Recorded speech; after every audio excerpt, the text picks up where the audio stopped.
I think what makes the social justice movement succeed is when you have the right sources and resources and like you have a good community. That's like the emphasis I put on everything is like you have to have community because we learn from each other. Obviously we can read articles and infographics all day long, but if you don't have that community of like people binding together for a common cause, then the social justice movement will fail. I want people to know that everyone's welcome to learn. It's not about me, it's not about the people on the board, it's about Palestine. At the end of the day, you're gonna look back, when Palestine is free, you're gonna look back and say, I care. I think SJP has offered me a deep, tangible sense of community, really a belief the community can get things done. It was easy to talk about community in theory, but SJP has really shown me that people will come together when they care. People will organize and things can happen, and that's just really been inspiring. It continues to motivate me to seek community for other social justice initiatives that I care about. It's given me kind of an anchor that I can rely upon. I know I have got this organization that I support and that's important to me, so it's like a part of myself. But I think it's also just kind of given me an opportunity to help others in a way that I haven't been able to before. It is the most fruitful thing I think I have done in the past 4 years of my life. I don't care if I get paid for this. See, people are like, you guys do a lot of work, you should get paid. I'm like, I don't really care about that. Like, the rewarding feeling of knowing that I've educated even just one person, just one human being knowing something that they maybe didn't know before because of something my board members and I have done, then it's like, I'm good, like I'm happy. Until my very last breath, and I know other Palestinians feel the same, I will fight for this cause. And it means the world to me knowing that there are people here that aren't even Palestinian and care. Support and love each other, be there for each other, and free Palestine, obviously. Thank you.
Always SCAD. SCAD is always the one to charge in and is the first one to be like, all right, this is a location that we're going to develop for the betterment of the community. And SCAD has its own problems, but has, I think, largely been a wonderful thing for Savannah. SCAD has shaped a lot of modern Savannah and largely done a really excellent job. They have been a good steward of the city, I think, for a long time.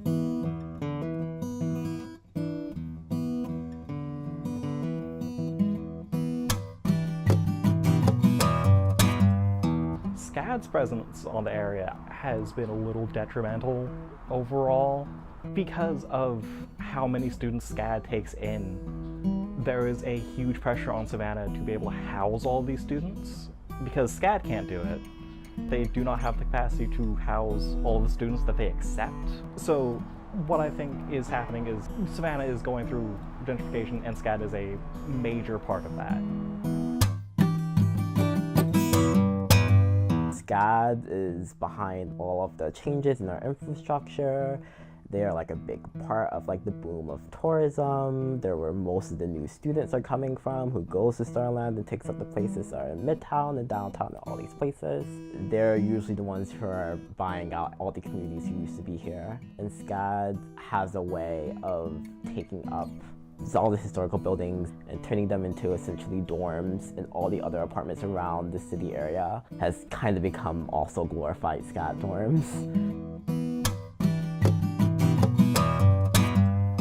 SCAD has purchased a lot of properties in Savannah. If you look at the number of properties that they own, you'd probably be surprised. It's pretty significant. SCAD also brings a lot of money to Savannah. So it's, I don't know if you'd call it a double-edged sword, but there's definitely pros and cons to them continuing to invest in Savannah.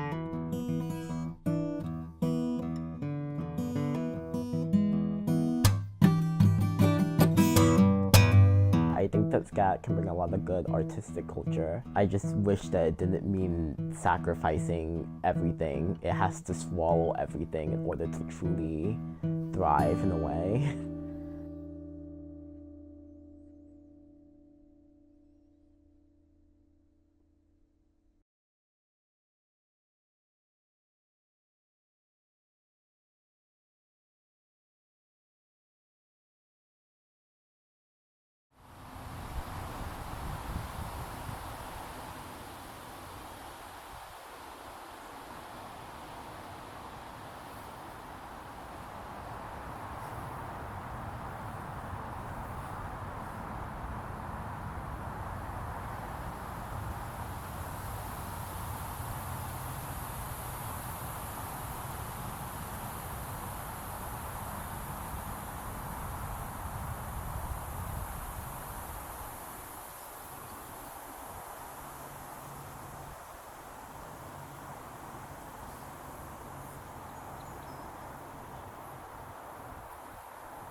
Thank you.